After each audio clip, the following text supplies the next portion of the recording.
Fernando, por su importancia geopolítica, me quedo un minuto con parte del análisis cuando arrancó. En 1855 se inauguró el ferrocarril de Panamá. El primer viaje del ferrocarril. Y este es quizás el evento que va a marcar la historia para siempre de nuestra nación. Sí.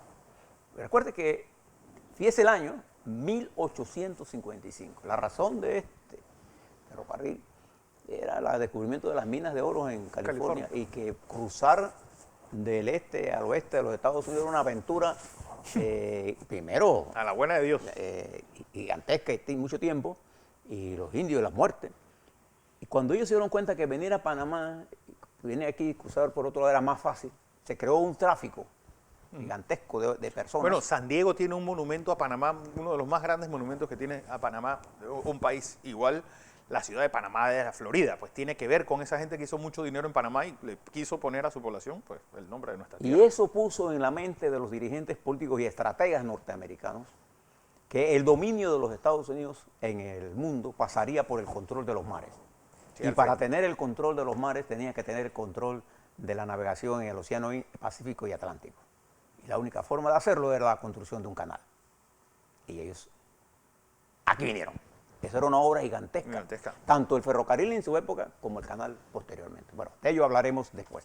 Hablemos ahora de lo que está pasando en COVID, lo que pasó anoche, lo que nos dijeron. Lo que está pasando, porque sigue pasando. A ver, me quito los lentes aquí. Oye, una noticia de última hora, el expresidente Martinelli hoy con su equipo de abogados presentará acción legal en la Corte Suprema de Justicia, eso será a las 2 de la tarde. Bien, si me ayuda Noemí. La primera curva. Ayer nos informaron que teníamos 315.400 casos positivos para una positividad global de 19,2%, 1.566 casos hubo. Ayer, 11.277 pruebas para una positividad del día de 13,9%. Fíjese la curva, arriba están las ecuaciones que nos indican a nosotros el R cuadrado de cada tendencia lineal. Y fíjese la tendencia polinómica que va a la baja de 0.85, me permite decir a mí que de acuerdo a las proyecciones que tenemos nosotros, con bastante certeza estadística seguiremos a la baja en los casos positivos y eso es una cosa muy buena para nosotros. La positividad sigue cayendo y tenemos esa primera gráfica.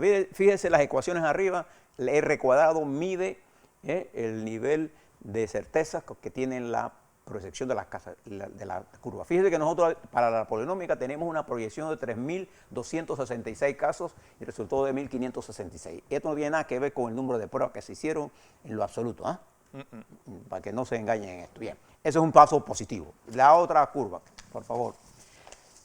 Ahí están los casos activos. Fíjense que nosotros en este momento estamos en 43.690 casos activos. Estuvimos en 57.000 y por eso que esa curva se disparó.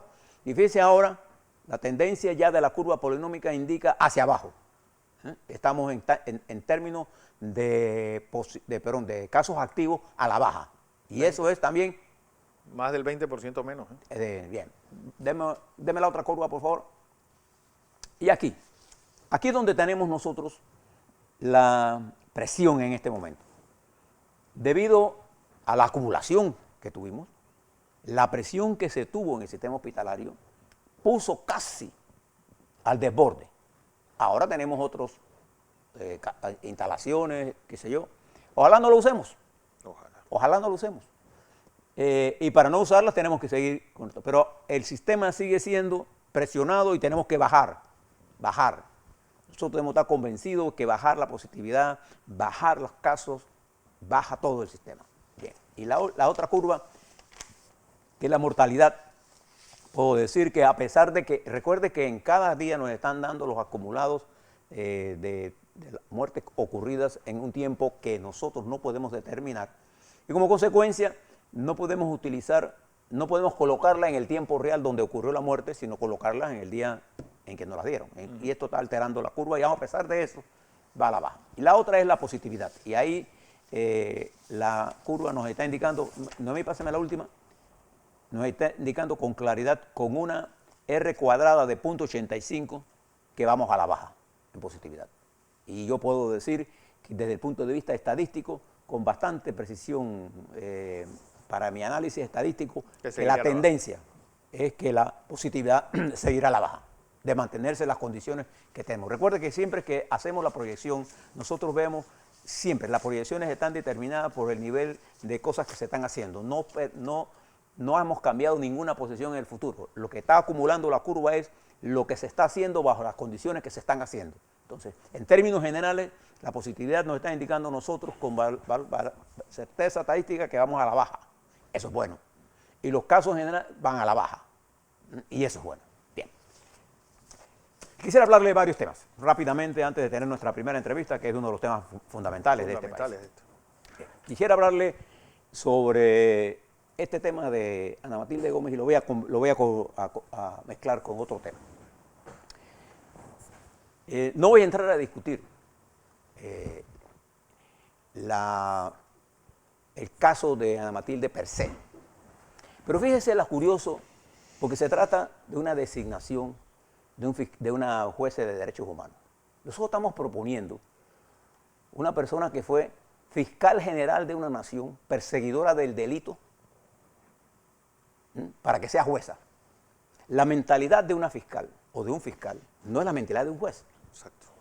Nosotros aquí en Panamá tuvimos el problema antes del sistema penal acusatorio de que nuestros jueces actuaban como fiscales y hay una cantidad de gente presa, detenida, por esa tendencia de los fiscales a otorgar medida cautelar de detención sin tener los elementos necesarios. Y aquí se utilizó eso como elemento condenatorio en el caso legal. Bueno, y cuando no, le caían a palo a los Entonces, jueces. es contradictorio que nosotros estemos proponiendo una fiscal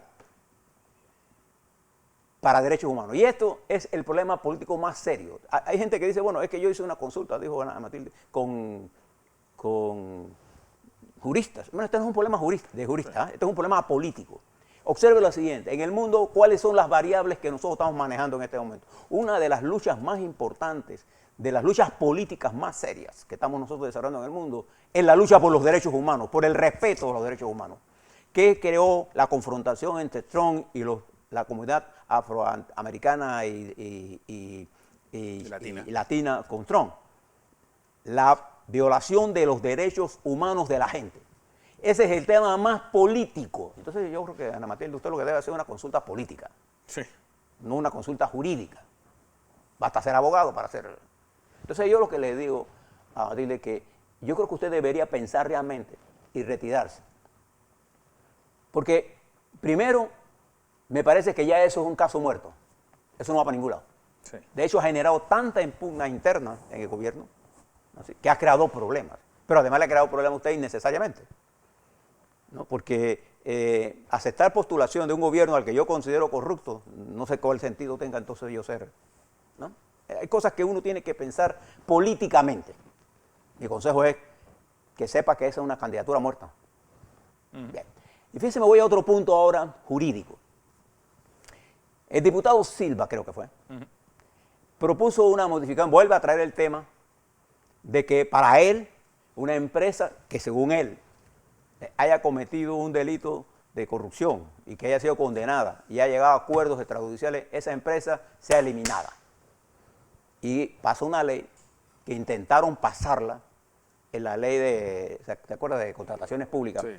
Una ley, mi querido diputado, que usted es la primera persona que debe entender esto, debería, ¿verdad?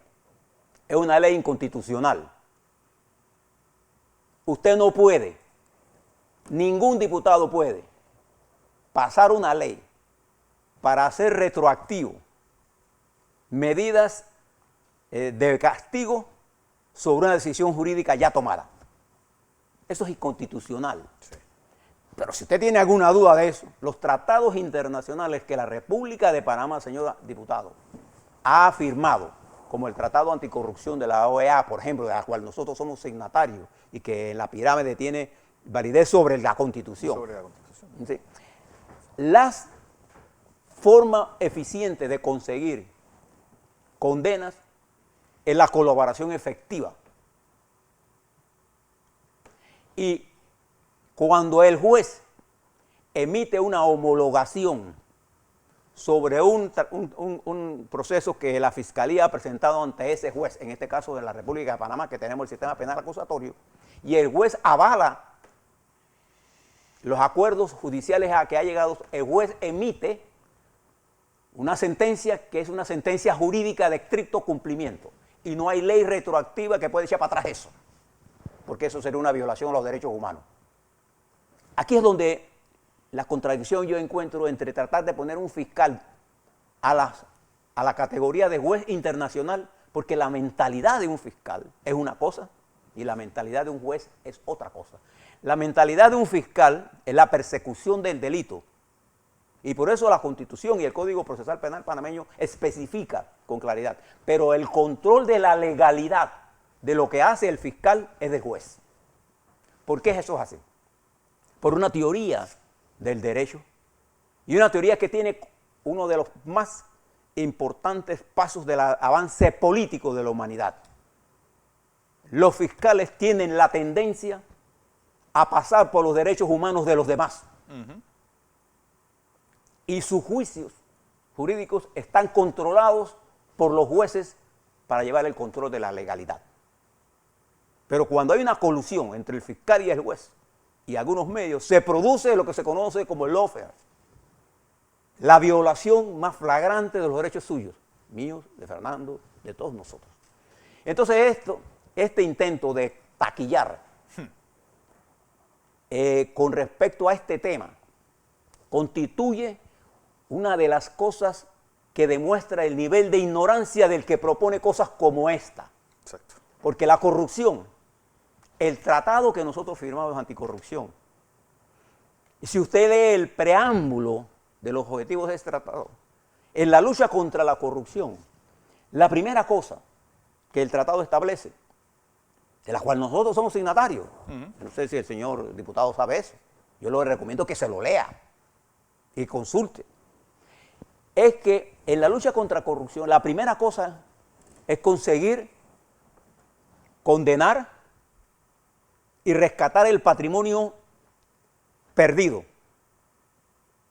Y para lograr eso, uno tiene que penetrar en la estructura criminal. Y por eso se hicieron los acuerdos. Claro. Y eso ha funcionado en los países del mundo, en Estados Unidos, en Inglaterra, en Deutsche Bank. ¿Cuántas veces ha sido condenado? ¿Quién lo va a cerrar? A ver. Sí. Entonces nosotros con la mentalidad de geófagos que tenemos, o de Pac-Man, los taquilleros, ¿no? Vamos a destruir, sí. Google. Entonces, fíjese en lo siguiente. Aquí hay casos, porque todos los entran, pero hay casos, por ejemplo, como el Blue Apple. ¿Cómo se generó el Blue Apple en Panamá? La extorsión del propio Varela. Fue una especie de extorsión jurídica. El juez emite un acuerdo, homologa la decisión, y las empresas pueden seguir trabajando en Panamá.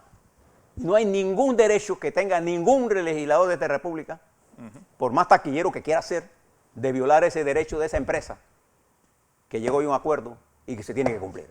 Así es. Entonces, quiero que dejarle todas estas cosas, porque cuando nosotros comenzamos a impulsar, y yo lo vi hoy en la prensa, hay una tendencia siempre a creer que la corrupción está en nosotros. La corrupción es un problema endémico. Y yo los invito a que se lean los tratados internacionales y no hagan el ridículo. Cuando las fiscalías llevan los acuerdos de homologación ante un juez, esa, una vez que el juez lo aprueba, es un acto de derecho. Y si el juez hubiese querido eliminar la empresa, para que no lo hubiera dictado en ese. Entonces, ¿a quién se le ocurre que yo puedo hacer una legislación para violentar, echar para atrás una ley que constitucionalmente dice que cuando hay una ley en el futuro, esa ley no se puede aplicar si desfavorece al reo? No al condenado. Pero fíjense, esos son derechos humanos. Entonces este desconocimiento que muestran estos jóvenes es aterrador. Porque la humanidad ha puesto muchos cadáveres sobre la defensa de los derechos humanos. Y por eso yo considero los derechos humanos, igual que la ecología, el cambio climático, son de las luchas políticas más importantes de este siglo. Y la presunción de inocencia o el estado de inocencia no es un problema de los abogados, es el problema de avance de la sociedad en busca del respeto de los derechos humanos. Cada vez que usted le viola los derechos humanos a un ciudadano, aunque usted le caiga mal políticamente, usted está cometiendo un crimen contra la humanidad. Tan simple. Entonces aprendamos a respetar la ley. Y ahí se lo doy ese tamaño, porque ahora vamos a conversar sobre la cárcel. Así es.